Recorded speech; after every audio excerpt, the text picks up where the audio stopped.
E aí, galera, boa tarde. E aí, como é que vocês estão? Quer dizer, né, um boa tarde, é uma boa noite, é um bom dia. Independentemente da hora que vocês estejam aí assistindo esse vídeo, né? Sejam bem-vindos a mais uma aula, que essa aula seja mais proveitosa do que as aulas anteriores, tá? E é isso, nós vamos continuar os nossos estudos aí referente aí à quarta unidade, né? Essa é a nossa segunda aula. Qualquer dúvida que vocês tiverem em relação ao assunto que aqui eu estou colocando, né? Vocês podem aí estar procurando o professor de vocês, os professores de matemática aí do nosso município, de todas as escolas que estão distribuídos por aí, tá certo? Então vamos lá. Vejam, qual é, né, o tema da nossa aula de hoje? O tema de hoje da nossa aula é posição de um número racional na reta numérica. O que é isso, tá? Nós iremos observar o quê? Nós iremos observar uma reta numérica e em cima dessa reta numérica nós iremos determinar a posição de um número racional. Como assim? Nós não sabemos determinar, por exemplo, a posição de um número natural? 1, 2, 3, 4 e assim sucessivamente. Então, com isso, hoje nós estaremos também aprendendo a como posicionar um número racional, que é aquele número lá que envolve fração, é aquele número que envolve número decimal, tá? É aquela parte também que a gente estuda quando está vendo porcentagem. Então, o número racional, ele é, na verdade, praticamente o conjunto, a junção de todos os números que nós estudamos até no momento. Tá? E se por acaso tiver alguma atividade que lá na frente perguntei a você o seguinte, né, perguntando assim, qual a diferença de um número racional para o número decimal? Você vai dizer que apenas a única diferença, né, a única diferença, na verdade, que é apresentado entre o número racional e o decimal é a maneira como eles se apresentam, pois, né, eles representam aí a mesma coisa, tá? É apenas a maneira como ele está se apresentando naquele momento. Tá? Mas eles vão representar a mesma situação. Mas vamos lá. Como os números racionais são usados para representar frações, então observe que as frações estão aí dentro desse conjunto dos racionais, né? Lembrem-se do que é uma fração, foi aquilo que a gente estudou lá na terceira unidade, a gente estudou denominador, numerador, como fazer operações e assim por diante. E nós iremos revisitar tudo aquilo agora nesta aula de hoje e na próxima aula também, que é a aula 3. Tá? Então, lendo aí o que tem no slide.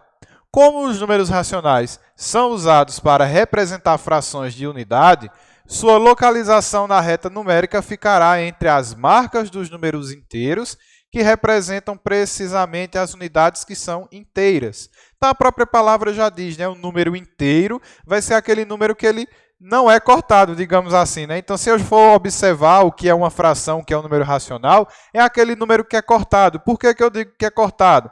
Porque imagine aquela fraçãozinha que vocês estão vendo logo aqui abaixo no slide, A sobre B. Então, aquilo ali é como se eu estivesse cortando o número. Então, ele deixa de ser um número inteiro e passa a ser uma representação fracionária. Tá? Então, para aprender a representar frações, é necessário saber como interpretar as expressões do tipo como essa que eu coloquei para vocês aí, A sobre B. Ou seja, esse A e esse B são letras. Beleza, são letras, mas essas letras elas podem se transformar aí em números. Tá? Então, eu posso dizer que o A é o meu numerador e o B é o meu denominador da fração. Por isso que eu destaquei aí nesse slide para vocês verem. Ó. Numerador é a parte de cima e denominador é a parte de baixo de uma fração. Não esqueçam disso aí, porque isso é crucial na hora de você aprender a colocar esses números dentro de uma reta numérica. Tá? Lendo essa partezinha que está em verde aí, completamente em verde, né, na parte de baixo, diz assim, o denominador ele indica que devemos dividir cada unidade por este número, ou seja, o denominador vai indicar que eu tenho que pegar, no caso, a unidade e dividir em um certo número de partes. Tá? Enquanto que o meu numerador vai me dizer quantas daquelas pequenas partes que eu dividi eu vou ter que retirar ou vou ter que retrair lá do começo. Tá? Eu tenho que observar isso aí, eu tenho que ver exatamente como isso funciona na prática. Tá? Então, por isso que eu trouxe esse exemplo aqui para vocês. O exemplo diz assim, ó, considere a expressão. Então, eu tenho uma expressão aí que é um número racional, 3 meios, tá? Olha aí a leitura, de acordo com o que nós já estudamos lá no passado. 3 meios. Apareceu o número 2 embaixo, nós lemos meio. Apareceu o número 3 na parte de baixo, lemos terço. Se aparece o número 4, quarto. Aparece o número 5, quinto, tá? Então, por aí em diante, vocês irão perceber que essa leitura fica até mais fácil, né? Se você for praticando direto. Então, por exemplo, essa expressão, eu tenho aí 3 meios, tá? Então, o número 2 aí dessa minha fração, ele vai representar o denominador. Então, se ele representa o denominador, vai mostrar que nós devemos dividir aí as unidades em duas partes iguais. Se aparecesse, por exemplo, no lugar daquele número 2, o número 8, então nós deveríamos dividir em 8 partes iguais. Se aparecesse o número 20, dividiria em 20 partes iguais, tá? Enquanto que no numerador, né, que é a parte de cima da minha fração, apresenta aí o número 3. Então, ele quer dizer que eu tenho que pegar 3 daquelas duas divisões que eu fiz lá no começo, né? Ou 3 daquelas 8 divisões, 20 divisões, independentemente aí da quantidade de vezes que aquele todo, no caso, a quantidade que o denominador representa, certo? Então, olha aí o que foi que eu fiz. Eu peguei e criei a minha reta numérica. Vejam que essa reta numérica, ela nem tem um início e nem tem um fim. Por quê, professor? Ela não tem nem um início nem um fim. Porque é o seguinte, vejam que esses pontinhos, né, em cada lado dessa minha reta numérica tem 3 pontinhos, e esses pontinhos representam reticências. E essas reticências estão nos dizendo que, tanto à esquerda como à direita, existem mais números, não só existem esses números aí. Tá?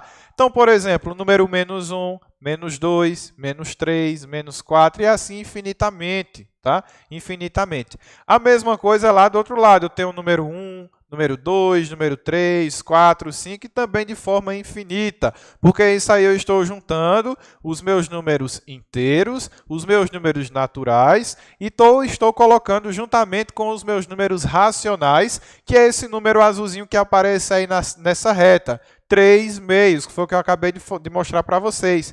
Então, o que é que ele faz? Ó?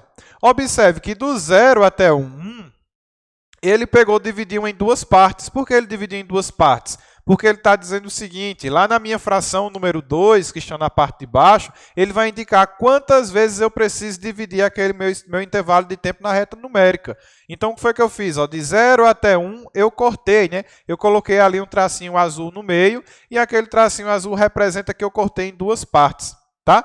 E o que é que eu tenho que fazer agora? Eu tenho que pegar 3 partes daquelas que estão iguais às que eu cortei. Por quê? Porque essas 3 partes que eu vou pegar, ela vai representar o número 3 que está em cima dessa minha fração. Tá? Então, nessa situação aí, nós estamos colocando exatamente no lugar certo. Então, eu tenho o número 0. Depois do número 0, eu tenho um tracinho. Esse tracinho representa meio ou 0,5. Né? Vejam que aí está entre os números decimais. Tá? Depois de meio, eu tenho o número 1, que é o número 1 inteiro e também natural. Depois do número 1, eu tenho 3 meios. 3 meios é como se você pegasse aí R$3 e dividisse para 2 pessoas. Ou seja, quando eu divido R$3 para 2 pessoas, cada pessoa aí vai ter uma quantidade de R$1,50. Então, é a metade, entre 1 e 2. Né? Ou seja, veja que tem uma lógica. Né? 0, meio, 1. Se eu fizer a divisão agora, 3 por 2, 1,5, 2, e depois continua. Depois do número 2, se eu fosse continuar essa divisão, seria 2,5, depois 3, 3,5, e assim ia sucessivamente. Ou seja, é uma sequência que você vai seguindo. E a mesma coisa funciona para a outra parte da minha reta numérica, né? Que é aquela parte que contém os números negativos. Certo? E essa parte de números negativos, nós só iremos ver ela mais detalhadamente um pouco lá na frente, tá? Porque é um assunto que vocês precisam ver aí mais seriamente, tá? Então, vamos lá. Há mais um tema dessa aula, que diz assim, ordem numa reta numérica. Ou seja, todo lugar tem ordem, então numa reta numérica também é necessária a questão de ordem, tá? Então, diz assim, você se lembra do conceito de ordem, né? E o símbolo utilizado para representá-lo. Ordem é você colocar ali em ordem crescente, decrescente e ordenar, beleza? Aí diz, ó, quando colocamos os números corretamente na reta, eles são organizados da esquerda para a direita. Então, lembrem-se aí, ó, da esquerda para a direita, posicionando os menores à esquerda e os maiores à direita. Então, vamos ver alguns exemplos que eu coloquei aqui para vocês que envolvem também números negativos. É até bom que vocês aí já começam a ver o que é que esses números negativos eles oferecem a nós, né? O que é que eles nos oferecem. Então, diz assim, vejamos, por exemplo, como o menos está à direita do 3, do menos 3, por exemplo, representamos graficamente que. Então, observe, eu tenho dois números. Eu tenho o número menos 3, a leitura é essa, menos 3, ou 3 negativo, e do outro lado eu tenho o número menos 1, ou 1 negativo. Então, se eu for analisar, qual é o maior? É o menos 3 ou o número menos 1? Analisando, né, nós sabemos que automaticamente o número que é maior entre esses dois é o número menos 1. Por quê, professor? Imagine que você tem uma conta bancária. É melhor que na sua conta bancária você deva lá menos 3 ou menos R$1. É melhor que você deva menos R$1, tá? Porque é uma quantidade menor que você estará pagando àquele banco, tá? Do que você dever R$3. Então, toda vez quando você vê um número negativo, associe esse número negativo a dinheiro, que no instante você vai conseguir aprender esse conceito, tá? Depois, ó, o zero está à direita de menos 1, o que representa o seguinte, ó, 0, aí depois ele tem assim, ó, maior que menos 1, e realmente é, tá? É melhor você ter 0 do que você dever R$1. Então, quer dizer que o 0 ele é maior que menos 1, tá? Maior que menos 1. Agora, se fosse ao contrário, o 0 ele seria menor que o número 1, né? Se só fosse o número 1 aparecendo aí sem esse sinal de negativo, sem sinal de menos. Ou, por exemplo, se eu tiver o último exemplo que eu coloquei aí, ó, 0 é menor que 1 meio. 1 meio, olha aí uma fração eu apresentando uma fração para vocês. Então, se eu pegar o número 1 e dividir por 2, vai dar 0,5. E 0,5 é maior do que 0. Tá? É melhor você ter 0,5 ou 1 meio do que você ter 0, do que você ter nada. Beleza?